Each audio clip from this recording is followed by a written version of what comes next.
Now, here's the MLBbro TV show. The best from MLBbro.com. Let's go.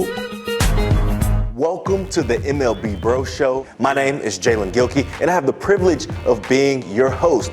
So, you might ask, what is the MLBbro show? Well, it's simple. We highlight the black and brown brothers from across the major leagues, bringing you all the highlights, the stats, and the sound bites from around the show right to your screen. The Detroit Tigers might be the biggest surprise of the season, especially in the AL Central, as they're just one game under 500. And that's thanks to the MLBbro on the bump, Jack Flaherty. After an A1 performance on the bump, this week's homeboy is Detroit Tigers starting pitcher Jack Flaherty. We have to show love to Flaherty after giving Tigers fans one of his best starts of the season. On Thursday, Flaherty had the Red Sox feeling blue. He pitched 6 2/3 innings, only allowing a season-best 1 hit. He also had 9 strikeouts, and more importantly, allowed 0 runs, with Detroit securing a 5-zip win against Boston. They don't call Flaherty Flair for no reason. He continues to rack up strikeouts like it's nobody's business. Flaherty has 90. That's right, 90 strikeouts, the third most in baseball. Thursday's performance was his 5th game this season with at least 9 strikeouts.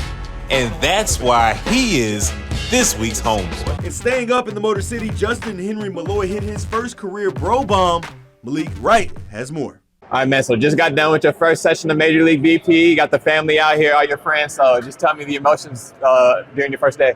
Man, there's just so many. There's just so much happiness. I mean, it's a lot of happiness.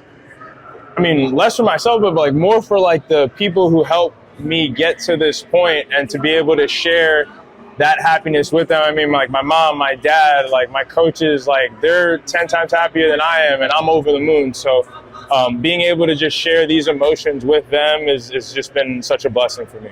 You may not know it, but one of the hottest bats in the league belongs to the Pirates MLBbro, Ke'Bryan Hayes. Let's dive into the numbers. Recently, all the talk out of the Steel City has been about the flame-throwing rookie sensation Paul Skeens.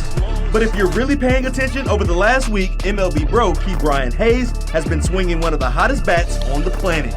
In his last 7 games, Hayes is hitting .360, slugging .481 with an OBP over 400.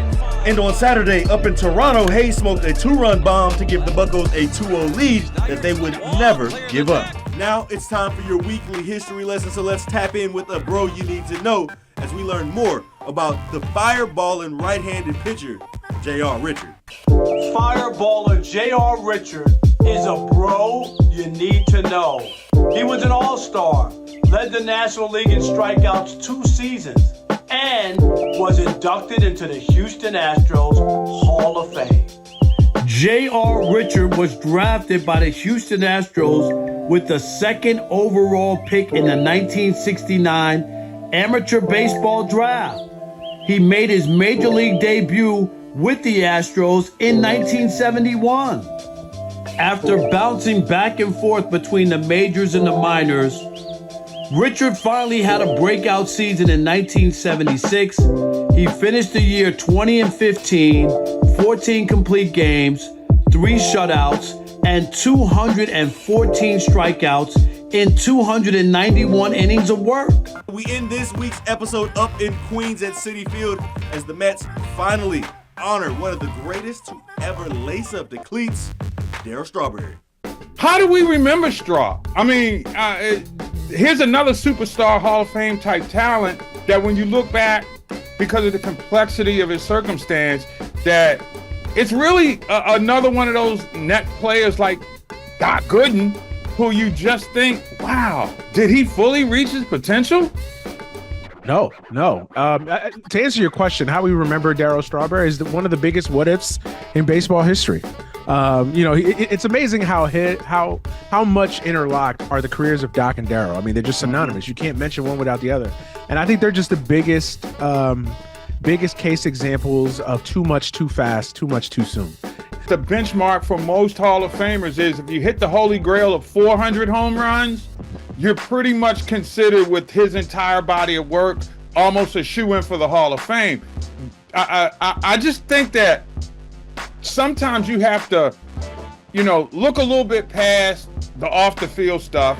Give him credit for what he did. 335 home runs, tremendous all-around play in terms of stolen bases, great defense, part of 2-3 championship teams. I mean, to me, his legacy is certainly, it's almost at all-time superstar level, but certainly for his era, you have to rank him as one of the great superstars of his generation. Absolutely. Keyword there is superstar. Superstar. For the best coverage of the black and brown ballers from all across the league all week long, make sure you log on to MLBbro.com or check us out on Instagram, TikTok, or IG. I'm Jaelen Gilkey. Until next week, peace. It's sponsored by MLBbro, because you need to know.